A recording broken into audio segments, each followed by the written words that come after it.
Singing is not about your voice, it's about the way you use your voice.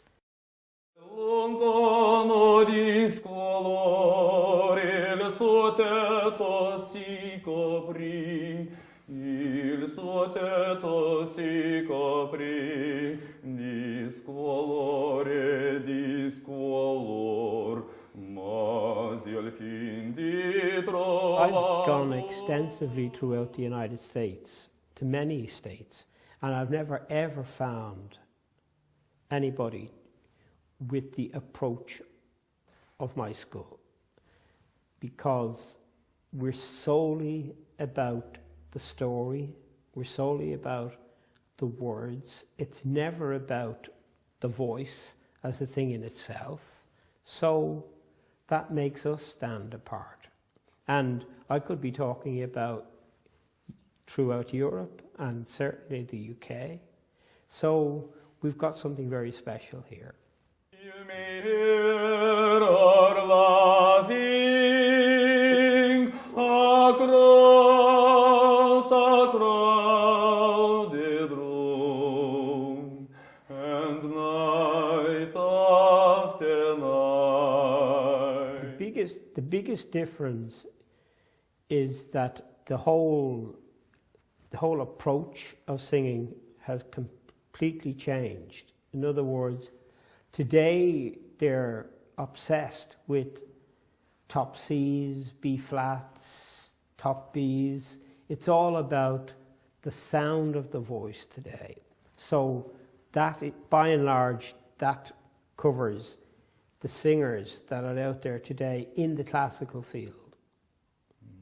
You notice no top class singer has come through in the last 30 years. There simply hasn't been one. It doesn't matter. People will say, well, what about so-and-so, what about so-and-so? I can't put my finger out and say that person was a top class singer. There hasn't been one. As tenors, there hasn't been a tenor since Björling. And sopranos, it could be Zinka Milanov, it could be Ichi Albanese. Baritones, it could be Warren, it could be Merrill. And so it goes. So the biggest disappointment I find at my age in classical singing is to see how tragic the whole thing is. And it's not because the voices aren't there. The voices are every bit as good today as they were 30 or 40 or 50 years ago. It's the way they're going about using their voice that's making the difference. So they're obsessed by their voice, the sound of their voice. The average person paying in to an opera house or a theatre is not interested in the person's voice, they're interested in how they're using their voice. Are they talking to them? Do they really look and seem like that they're enjoying what they're doing and that they're doing it for the public? And alas, that's what's missing today. So I can't think of any singer in the classical field. They're all tied up with their voices. It doesn't. You could go to the Met, you can go to Covent Garden, you can go to Milan, all over the leading opera houses. They all are still stuck with the same disease, voice-itis. Everything's about the voice in the wrong way. Of course the voice is important, only from the point of view, singing is not about your voice, it's about the way you use your voice. That's a very important thing for singers, whether they're students or professional singers. They should look at that. Singing is not about your voice, it's about the way you use it. Livrei d'une triste pensier, j'irai chercher le gloire au sein des amis, les premières, les plus braves, forêts de la Belle, j'irai combattre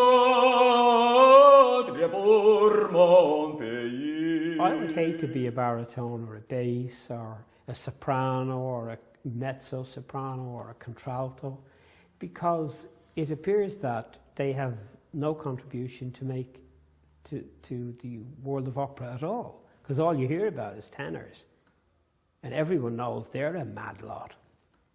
Everybody knows that.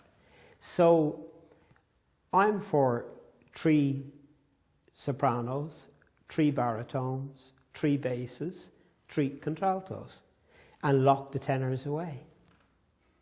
We could do without them anyway. When you hear them today, the sounds they make, they sound like they're being attacked. So I think it is an insult to the other voices to just pick the tenor voice out. Personally, I find the baritone and the lower voices far more interesting because they tend to have the essence of the story as far as the operas are concerned. Like if you look at operas like Rigoletto and, you know, Tosca, albeit for a short while in Tosca, but the baritone has a very strong and big role to play in Tosca. He's quite dramatic. So I think that the 3, see, when they started 3 tenors, it started happening all over the place. It happens here in Ireland. And the people can't sing, that's the problem. The original 3 couldn't sing, and now what's going around at the moment are people imitating 3 tenors. So I think it's a sad state of affairs. Not because it has to be like that, but because that's the way it is at the moment. But, you know, the great composers will win out in the end, and as I've said to you already, there's great voices around, so they'll win out, you know.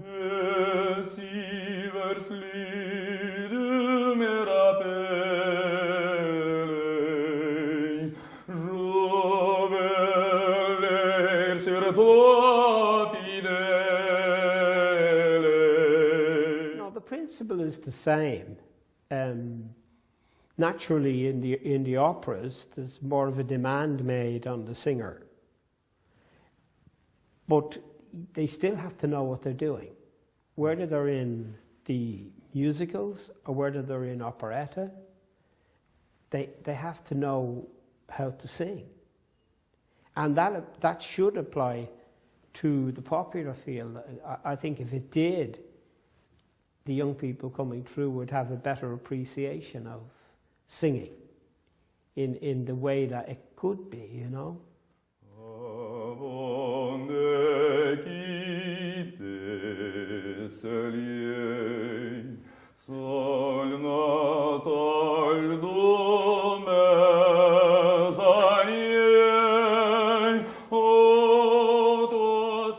That's very much a thing of choice from the point of view of where your heart lies. If it's in the opera, and like mine was from the very beginning as a child, naturally I was that way inclined towards the classical field. Like my era was the Beatles in the popular field. They were only starting when I was in my early 20s. And that's what was all the rage then. But I don't see that you shouldn't or can't come from the popular field, from the musicals or the operetta, into grand opera, or vice versa. I don't see why that shouldn't happen. You still have to know how to sing properly. You still need to be able to sustain, whether it's an opera or a musical, you still have to sustain the role. But it gets back to the standard of singing today. That's really what it gets back to.